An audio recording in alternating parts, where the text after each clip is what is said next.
Lord Jim, Chapter 6. The authorities were evidently of the same opinion. The inquiry was not adjourned.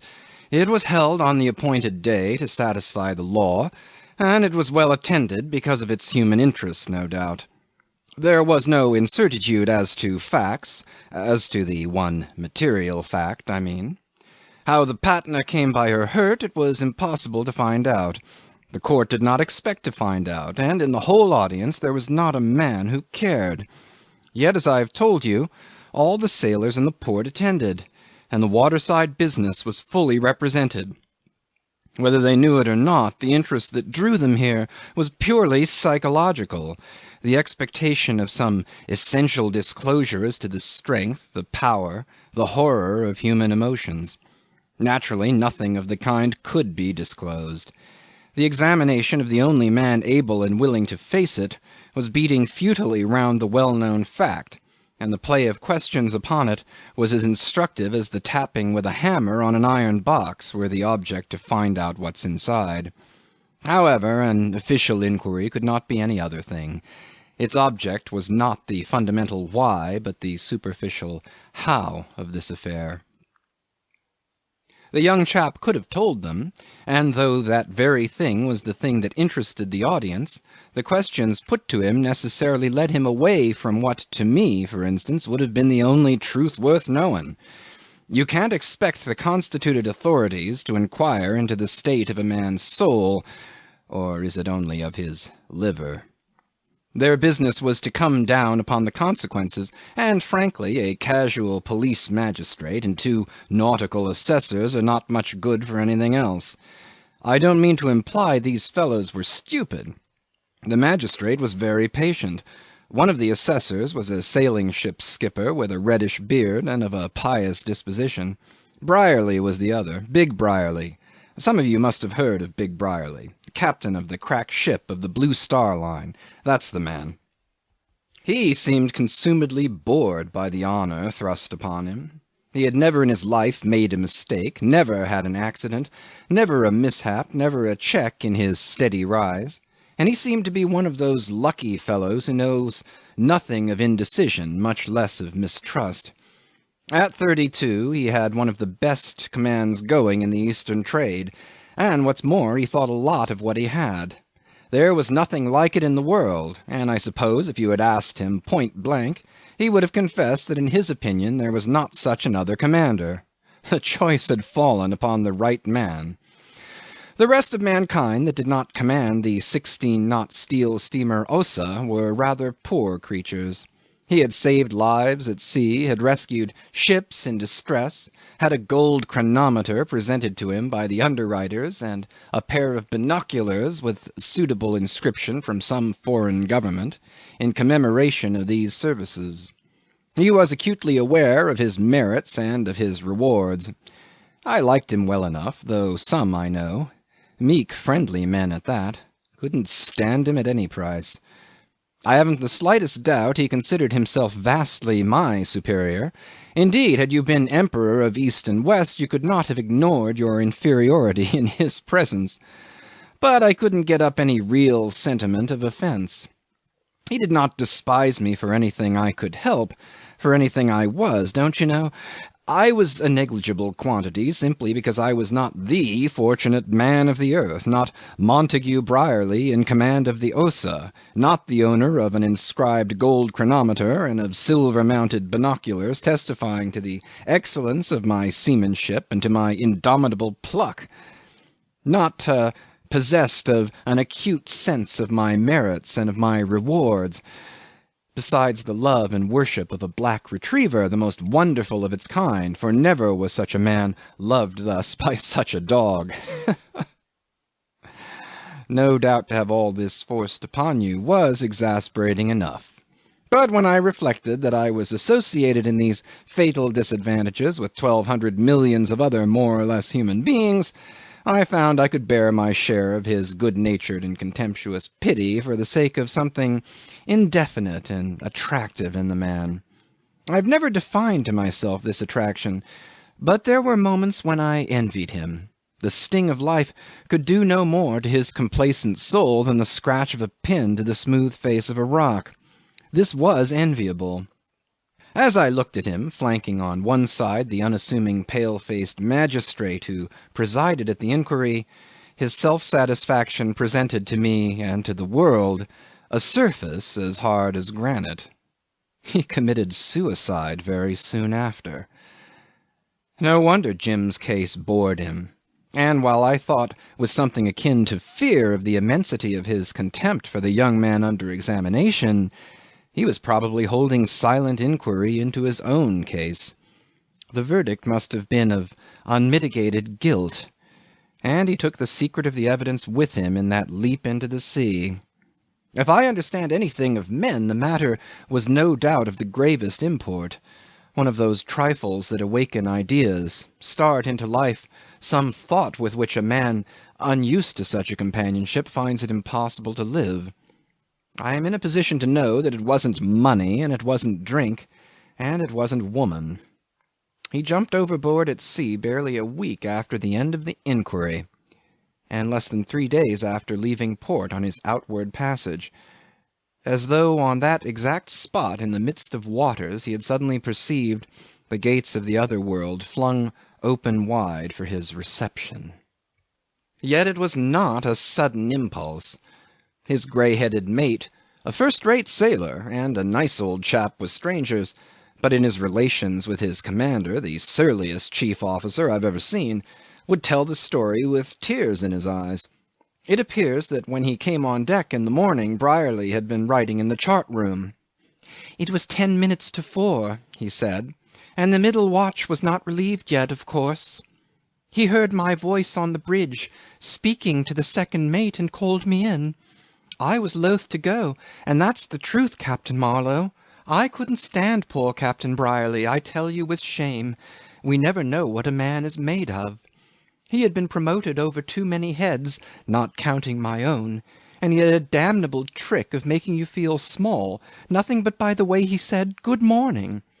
I never addressed him, sir, but on matters of duty, and then it was as much as I could do to keep a civil tongue in my head." He flattered himself there. I often wondered how Brierly could put up with his manners for more than half a voyage. "I've a wife and children," he went on, "and I had been 10 years in the company, always expecting the next command. More fool I. Says he, just like this, 'Come in here, Mr. Jones,' in that swagger voice of his. 'Come in here, Mr. Jones.' In I went. 'We'll lay down her position,' says he, stooping over the chart, a pair of dividers in hand. By the standing orders, the officer going off duty would have done that at the end of his watch. However, I said nothing, and looked on while he marked off the ship's position with a tiny cross, and wrote the date and the time. I can see him this moment, writing his neat figures, 17, 8, 4 a.m. The year would be written in red ink at the top of the chart. He never used his charts more than a year, Captain Brierly didn't. I've the chart now. When he had done, he stands looking down at the mark he had made and smiling to himself, then looks up at me. 32 miles more as she goes,' says he. 'Then we shall be clear, and you may alter the course 20 degrees to the southward.' We were passing to the north of Hector Bank that voyage. I said, 'All right, sir,' wondering what he was fussing about, since I had to call him before altering the course anyhow. Just then 8 bells were struck. We came out on the bridge, and the second mate, before going off, mentions in the usual way, 71 on the log. Captain Brierly looks at the compass, and then all round. It was dark and clear, and all the stars were out as plain as on a frosty night in high latitudes. Suddenly he says, with a sort of a little sigh, 'I am going aft, and shall set the log at 0 for you myself, so that there can be no mistake. 32 miles more on this course, and then you are safe. Let's see. The correction on the log is 6%, additive, say, then 30 by the dial to run, and you may come 20 degrees to starboard all at once. No use losing any distance, is there?' I had never heard him talk so much as a stretch, and to no purpose, as it seemed to me. I said nothing. He went down the ladder, and the dog, that was always at his heels whenever he moved, night or day, followed, sliding nose first after him. I heard his boot heels tap, tap on the afterdeck, and then he stopped and spoke to the dog. "Go back, Rover. On the bridge, boy. Go on, get." Then he calls out to me from the dark, "Shut that dog up in the chart room, Mr. Jones, will you?" This was the last time I heard his voice, Captain Marlowe. These are the last words he spoke in the hearing of any living being, sir. At this point the old chap's voice got quite unsteady. He was afraid the poor brute would jump after him, don't you see? He pursued with a quaver. Yes, Captain Marlowe, he set the log for me. He, would you believe it, put a drop of oil in it, too. There was the oil feeder where he left it near by. The boatswain's mate got the hose along aft to wash down at 5:30. By and by he knocks off and runs up on the bridge. Will you please come aft, Mr. Jones, he says. There's a funny thing. I don't like to touch it. It was Captain Brierly's gold chronometer watch, carefully hung under the rail by its chain. As soon as my eyes fell on it, something struck me, and I knew, sir. My legs got soft under me. It was as if I had seen him go over, and I could tell how far behind he was left, too. The taffrail log marked 18 miles and 3/4, and 4 iron belaying pins were missing round the mainmast. Put them in his pockets to help him down, I suppose. But, Lord, what's 4 iron pins to a powerful man like Captain Brierly? Maybe his confidence in himself was just shook a bit at the last. That's the only sign of fluster he gave in his whole life, I should think. But I'm ready to answer for him, that once over he did not try to swim a stroke, the same as he would have had pluck enough to keep up all day long on the bare chance he had fallen overboard accidentally. Yes, sir, he was second to none, if he said so himself, as I heard him once. He had written 2 letters in the middle watch, one to the company and the other to me. He gave me a lot of instructions as to the passage. I had been in the trade before he was out of his time, and no end of hints as to my conduct with our people in Shanghai, so that I should keep the command of the Osa. He wrote like a father would to his favourite son, Captain Marlowe, and I was 25 years his senior, and had tasted salt water before he was fairly breeched. In his letter to the owners, it was left open for me to see, he said that he had always done his duty by them up to that moment, and even now he was not betraying their confidence, since he was leaving the ship to as competent a seaman as could be found. Meaning me, sir, meaning me. He told them that if the last act of his life didn't take away all his credit with them, they would give weight to my faithful service and to his warm recommendation, when about to fill the vacancy made by his death. And much more like this, sir. I couldn't believe my eyes. It made me feel queer all over, went on the old chap in great perturbation, and squashing something in the corner of his eye with the end of a thumb as broad as a spatula. You would think, sir, that he had jumped overboard, only to give an unlucky man a last show to get on. What with the shock of him going in this awful rash way, and thinking myself a made man by that chance, I was nearly off my chump for a week. But no fear. The captain of the Pelion was shifted to the Osa. Came aboard in Shanghai, a little popinjay, sir, in a grey checked suit, with his hair parted in the middle. I am, your new captain, Mr. Jones. He was drowned in scent, fairly stunk with it, Captain Marlowe. I dare say it was the look I gave him that made him stammer. He mumbled something about my natural disappointment. I had better know at once that his chief officer got the promotion to the Pelion. He had nothing to do with it, of course. Suppose the office knows best. Sorry.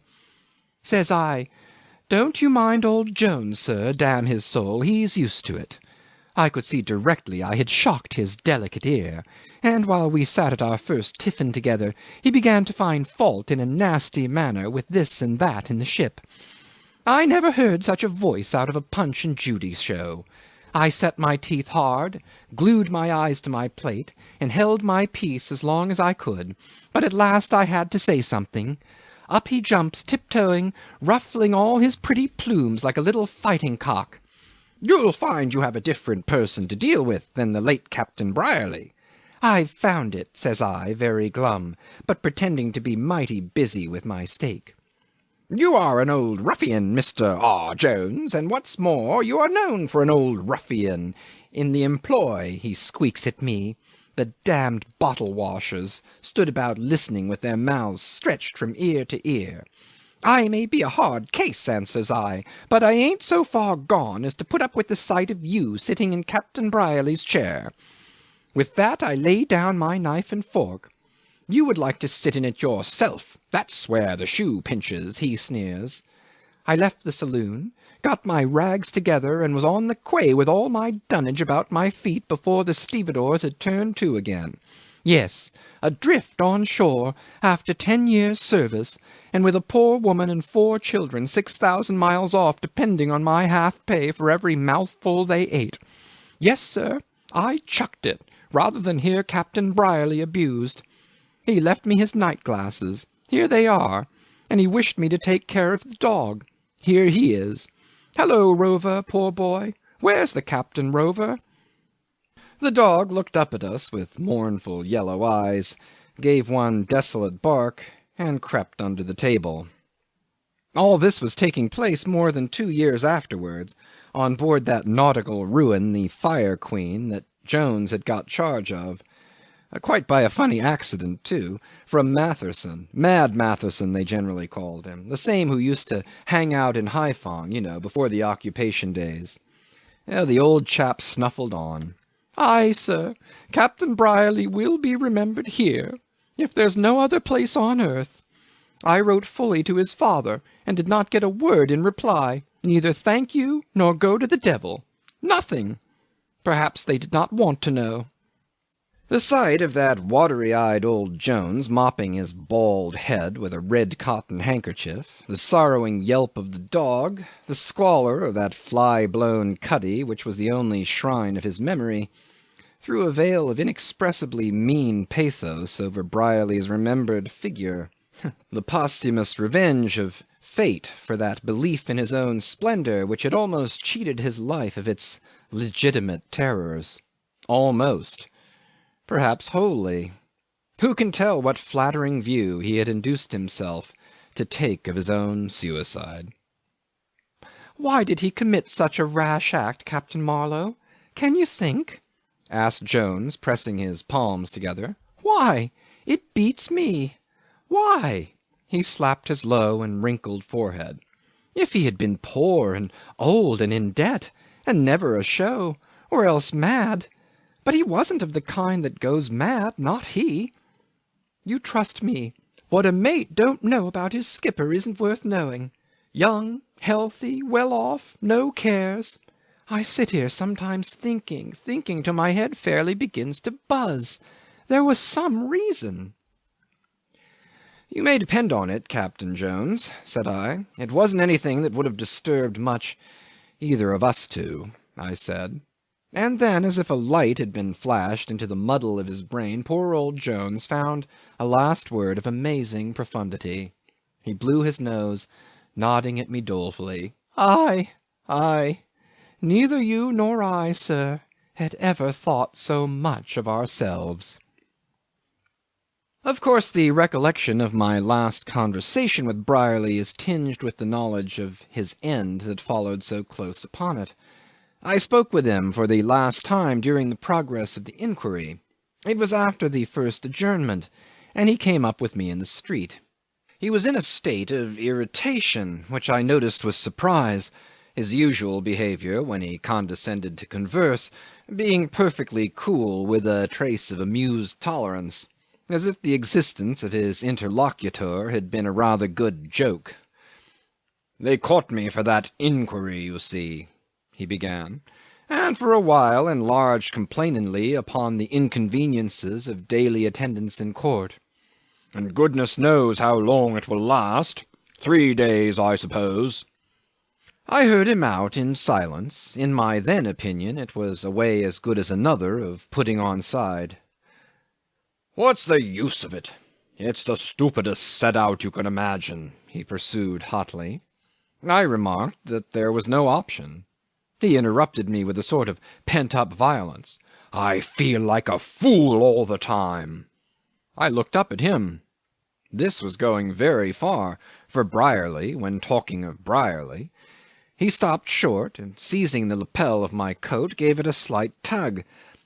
"Why are we tormenting that young chap?" he asked. This question chimed in so well to the tolling of a certain thought of mine that, with the image of the absconding renegade in my eye, I answered at once, "Hanged if I know, unless it be that he lets you." I was astonished to see him fall into line, so to speak, with that utterance, which ought to have been tolerably cryptic. He said angrily, "Why, yes. Can't he see that wretched skipper of his is cleared out? What does he expect to happen? Nothing can save him. He's done for." We walked on in silence a few steps. "Why eat all that dirt?" he exclaimed, with an oriental energy of expression. About the only sort of energy you can find a trace of east of the 50th meridian. I wondered greatly at the direction of his thoughts, but now I strongly suspect it was strictly in character. At bottom poor Brierly must have been thinking of himself. I pointed out to him that the skipper of the Patna was known to have feathered his nest pretty well and could procure almost anywhere the means of getting away. With Jim it was otherwise. The government was keeping him in the sailors' home for the time being, and he probably hadn't a penny in his pocket to bless himself with. It costs some money to run away. "Does it? Not always," he said with a bitter laugh. And to some further remark of mine, "Well, then, let him creep 20 feet underground and stay there. By heavens, I would." I don't know why his tone provoked me, and I said, "There is a kind of courage in facing it out as he does, knowing very well that if he went away nobody would trouble to run after him." "Courage be hanged," growled Brierly. "That sort of courage is of no use to keep a man straight, and I don't care a snap for such courage. If you were to say it was a kind of cowardice now, of softness, I tell you what, I will put up 200 rupees if you'll put up another 100, and undertake to make the beggar clear out early tomorrow morning. The fellow's a gentleman if he ain't fit to be touched. He will understand. He must. This infernal publicity is too shocking. There he sits while all these confounded natives, serangs, lascars, quartermasters are giving evidence that's enough to burn a man to ashes with shame. This is abominable. Why, Marlow, don't you think, don't you feel that this is abominable? Don't you now? Come, as a seaman. If he went away all this would stop at once." Brierly said these words with a most unusual animation, and made as if to reach after his pocket-book. I restrained him and declared coldly that the cowardice of these 4 men did not seem to me a matter of such great importance. "And you call yourself a seaman, I suppose?" he pronounced angrily. I said that's what I called myself, and I hoped I was too. He heard me out, made a gesture with his big arm that seemed to deprive me of my individuality, to push me away into the crowd. "The worst of it," he said, "is that all you fellows have no sense of dignity. You don't think enough of what you are supposed to be." We had been walking slowly meantime, and now stopped outside the harbour office, in sight of the very spot from which the immense captain of the Patna had vanished as utterly as a tiny feather blown away in a hurricane. I smiled. Brierly went on. "This is a disgrace. We've got all kinds amongst us. Some anointed scoundrels in the lot, but hang it, we must preserve professional decency, or we become no better than so many tinkers going about loose. We are trusted. Don't you understand? Trusted! Frankly, I don't care a snap for all the pilgrims that ever came out of Asia, but a decent man would not have behaved like this to a full cargo of old rags and bales. We aren't an organized body of men, and the only thing that holds us together is just the name for that kind of decency. Such an affair destroys one's confidence. A man may go pretty near through his whole sea life without any call to show a stiff upper lip. But when the call comes, aha, if I—" He broke off, and, in a changed tone, I'll give you 200 rupees now, Marlowe, and you just talk to that chap. Confound him, I wish he had never come out here. Fact is, I rather think some of my people know his. The old man's a parson, and I remember now I met him once when staying with my cousin in Essex last year. If I'm not mistaken, the old chap seemed rather to fancy his sailor son. Horrible. Can't do it myself. But you... Thus, apropos of Jim, I had a glimpse of the real Brierly, a few days before he committed his reality and his sham together to the keeping of the sea. Of course I declined to meddle. The tone of this last "but you," poor Brierly couldn't help it, that seemed to imply I was no more noticeable than an insect, caused me to look at the proposal with indignation, and on account of that provocation, or for some other reason, I became positive in my mind that the inquiry was a severe punishment to that Jim, and that his facing it, practically of his own free will, was a redeeming feature in his abominable case. I hadn't been so sure of it before. Brierly went off in a huff. At the time his state of mind was more of a mystery to me than it is now. Next day, coming into court late, I sat by myself. Of course I could not forget the conversation I'd had with Brierly, and now I had both of them under my eyes.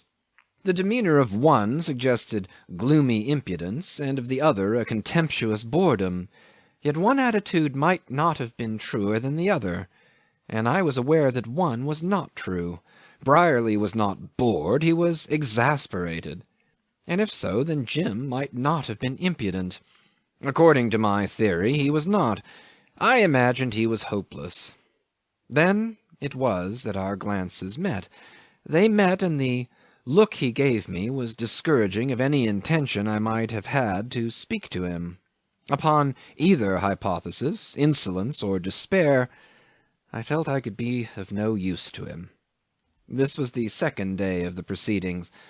Very soon after that exchange of glances the inquiry was adjourned again to the next day. The white men began to troop out at once. Jim had been told to stand down some time before, and was able to leave amongst the first.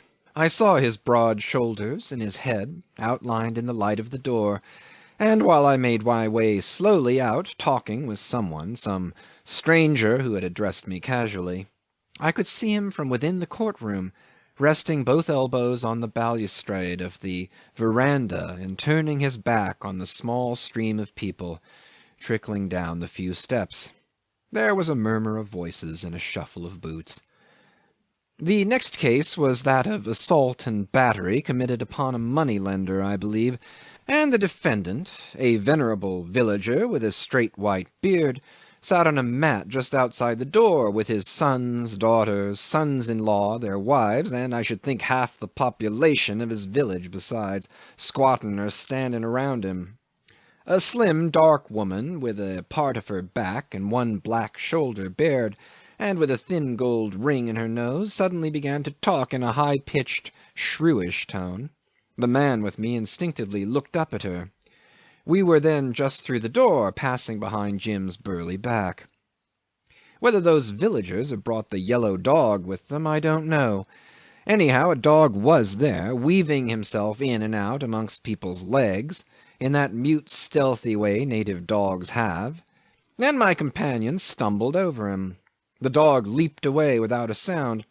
The man, raising his voice a little, said with a slow laugh, "Look at that wretched cur." And directly afterward we became separated by a lot of people pushing in. I stood back for a moment against the wall, while the stranger managed to get down the steps and disappeared. I saw Jim spin round. He made a step forward and barred my way. We were alone. He glared at me with an air of stubborn resolution. I became aware I was being held up, so to speak, as if in a wood. The veranda was empty by then. The noise and movement of the court had ceased. A great silence fell upon the building, in which somewhere far within an oriental voice began to whine abjectly. The dog, in the very act of trying to sneak in at the door, sat down hurriedly to hunt for fleas. "Did you speak to me?" asked Jim very low, and bending forward not so much toward me, but at me, if you know what I mean. I said no at once. Something in the sound of that quiet tone of his warned me to be on my defence. I watched him. It was very much like a meeting in a wood, only more uncertain in its issue, since he could possibly want neither my money nor my life, nothing that I could simply give up or defend with a clear conscience. "You say you didn't," he said, very sombre, "but I heard." "Some mistake," I protested, utterly at a loss, and never taking my eyes off him. To watch his face was like watching a darkening sky before a clap of thunder, shade upon shade imperceptibly coming on, the doom growing mysteriously intense in the calm of maturing violence. "As far as I know, I haven't opened my lips in your hearing," I affirmed with perfect truth. I was getting a little angry, too, at the absurdity of this encounter. It strikes me now that I have never in my life been so near a beating. I mean it literally, a beaten with fists. I suppose I had some hazy prescience of that eventuality being in the air. Not that he was actively threatening me. On the contrary, he was strangely passive, don't you know? But he was lowering, and, though not exceptionally big, he looked generally fit to demolish a wall. The most reassuring symptom I noticed was a kind of slow and ponderous hesitation, which I took as a tribute to the evident sincerity of my manner and of my tone. We faced each other. In the court the assault case was proceeding. I caught the words, "Well, buffalo, stick, in the greatness of my fear." "What did you mean by staring at me all the morning?" said Jim at last. He looked up and looked down again. "Did you expect us all to sit with downcast eyes out of regard for your susceptibilities?" I retorted sharply. I was not going to submit meekly to any of his nonsense. He raised his eyes again, and this time continued to look at me straight in the face. "No, that's all right," he pronounced, with an air of deliberating with himself upon the truth of this statement. "That's all right. I'm going through with that. Only," and there he spoke a little faster, "I won't let any man call me names outside this court. There was a fellow with you. You spoke to him. Oh, yes, I know, 'tis all very fine. You spoke to him, but you meant me to hear." I assured him he was under some extraordinary delusion. I had no conception how it came about. "You thought I would be afraid to resent this," he said, with just the faintest tinge of bitterness. I was interested enough to discern the slightest shades of expression, but I was not in the least enlightened. Yet I don't know what in these words, or perhaps just the intonation of that phrase, induced me suddenly to make all possible allowances for him. I ceased to be annoyed at my unexpected predicament. It was some mistake on his part. He was blundering. And I had an intuition that the blunder was of an odious, of an unfortunate nature. I was anxious to end the scene on the grounds of decency, just as one is anxious to cut short some unprovoked and abominable confidence. The funniest part was that in the midst of all these considerations of the higher order, I was conscious of a certain trepidation as to the possibility, nay, likelihood, of this encounter ending in some disreputable brawl which could not possibly be explained and would make me ridiculous. I did not hanker after 3 days' celebrity as the man who got a black eye or something of the sort from the mate of the Patna. He, in all probability, did not care what he did, or at any rate would be fully justified in his own eyes. It took no magician to see he was amazingly angry about something, for all his quiet and even torpid demeanour. I don't deny I was extremely desirous to pacify him at all costs, had I only known what to do. But I didn't know, as you may well imagine. It was a blackness without a single gleam. We confronted each other in silence. He hung fire for about 15 seconds, then made a step nearer, and I made ready to ward off a blow, though I don't think I moved a muscle. "If you were as big as 2 men, and as strong as 6, he said, very softly, "I would tell you what I think of you. You stop! I exclaimed. This checked him for a second. Before you tell me what you think of me, I went on quickly, will you kindly tell me what it is I've said or done? During the pause that ensued, he surveyed me with indignation, while I made supernatural efforts of memory, in which I was hindered by the oriental voice within the court-room expostulating with impassioned volubility against a charge of falsehood. Then we spoke almost together. "I will soon show you that I am not," he said in a tone suggestive of a crisis.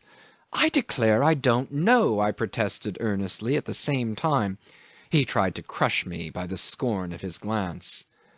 "Now that you see I'm not afraid, you try to crawl out of it," he said. "Who's a cur now? Eh?" Then at last I understood. He had been scanning my features as though looking for a place where he would plant his fist. "I will allow no man," he mumbled threateningly. It was indeed a hideous mistake. He had given himself away utterly. I can't give you an idea how shocked I was. I suppose he saw some reflection of my feelings in my face, because his expression changed just a little. "Good God!" I stammered. "You don't think I—" "But I'm sure I've heard," he persisted, raising his voice for the first time since the beginning of this deplorable scene. Then, with a shade of disdain, he added, "It wasn't you, then. Very well, I'll find the other." "Don't be a fool," I cried in exasperation. "It wasn't that at all." "I've heard," he said again, with an unshaken and sombre perseverance. There may be those who could have laughed at his pertinacity. I didn't. Oh, I didn't. There's never been a man so mercilessly shown up by his own natural impulse. A single word had stripped him of his discretion, of that discretion which is more necessary to the decencies of our inner being than clothing is to the decorum of our body. "Don't be a fool," I repeated. "But the other man said it. You don't deny that," he pronounced distinctly, looking in my face without flinching. "No, I don't deny," said I, returning his gaze. At last his eyes followed downward the direction of my pointing finger. He appeared at first uncomprehending, then confounded, and at last amazed and scared, as though a dog had been a monster and he had never seen a dog before. "Nobody dreamt of insulting you," I said. He contemplated the wretched animal, that moved no more than an effigy. It sat with ears pricked and its sharp muzzle pointed into the doorway, and suddenly snapped at a fly like a piece of mechanism. I looked at him. The red of his fair sunburnt complexion deepened suddenly under the down of his cheeks, invaded his forehead, spread to the roots of his curly hair. His ears became intensely crimson, and even the clear blue of his eyes was darkened many shades by the rush of blood to his head. His lips pouted a little, trembling as though he had been on the point of bursting into tears. I perceived he was incapable of pronouncing a word from the excess of his humiliation. From disappointment too? Who knows? Perhaps he looked forward to that hammering he was going to give me for retaliation, for appeasement. Who can tell what relief he expected from this chance of a row? He was naive enough to expect anything, but he had given himself away for nothing in this case. He had been frank with himself, let alone with me, in the wild hope of arriving in that way at some effective refutation, and the stars had been ironically unpropitious. He made an inarticulate noise in his throat like a man imperfectly stunned by a blow to the head. It was pitiful. I didn't catch up again with him till well outside the gate. I had even to trot a bit at the last, but when, out of breath at his elbow, I taxed him with running away, he said, "Never," and at once turned at bay. I explained I never meant to say he was running away from me, from no man, from not a single man on earth, he affirmed with a stubborn mien. I forbore to point out the one obvious exception which would hold good for the bravest of us. I thought he would find out by himself very soon. He looked at me patiently while I was thinking of something to say, But I could find nothing on the spur of the moment, and he began to walk on. I kept up, and anxious not to lose him, I said hurriedly that I couldn't think of leaving him under a false impression of my I stammered. The stupidity of the phrase appalled me while I was trying to finish it, but the power of sentences has nothing to do with their sense or the logic of their construction. My idiotic mumble seemed to please him. He cut it short by saying, with courteous placidity that argued an immense power of self-control or else a wonderful elasticity of spirits, "Altogether my mistake." I marvelled greatly at this expression.